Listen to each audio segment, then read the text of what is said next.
Assalamualaikum viewers, hope you all are fine. Today's our topic is demand. In this video we will discuss about definition of demand and difference between individual demand and market demand. Before starting, make sure to like, subscribe and press the bell icon. So what is demand?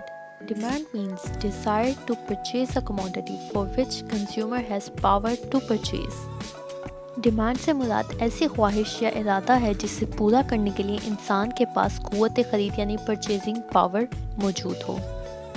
तो इससे हमें पता चलता है कि demand की दो conditions हैं, desire to purchase and purchasing power, यानी ख़रीदने की लगन भी हो और ख़रीदने के लिए क़ुव्वत भी हो। किसी चीज़ के लिए ख्वाहिश उसकी डिमांड नहीं होती।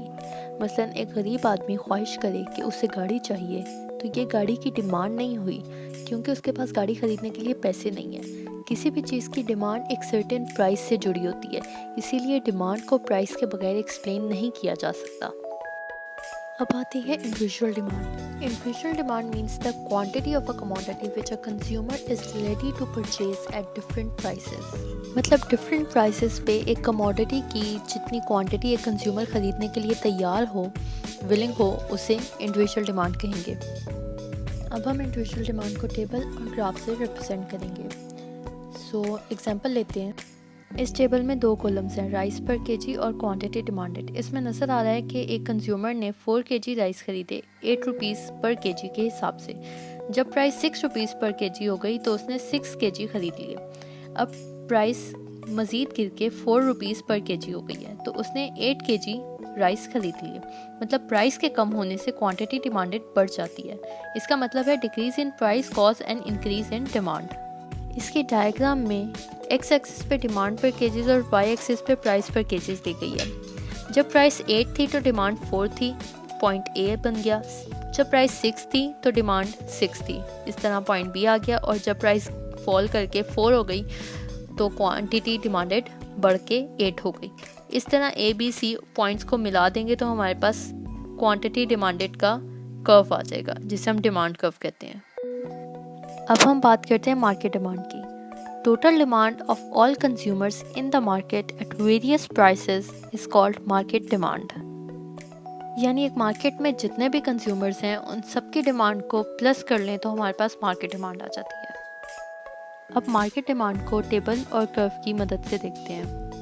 क्योंकि हम मार्केट डिमांड की बात कर रहे हैं तो इस तरह कमोडिटी के कंज्यूमर्स भी बहुत ज़्यादा होंगे, लेकिन हम सपोज करते हैं कि 3 कंज्यूमर्स हैं, ए, बी और सी। इस टेबल में हम देख सकते हैं कि 8 रुपीज़ पर केजी पे मार्केट डिमांड 7 केजी है। फिर जब प्राइस गिर जाती है और 6 रुपीज़ पर केजी हो जाती है तो मार्केट डिमांड 11 केजी हो जाती है। प्राइस मज़ीद फॉल करती है और 4 हो जाती है तो मार्केट डिमांड 15 केजी हो जाती है।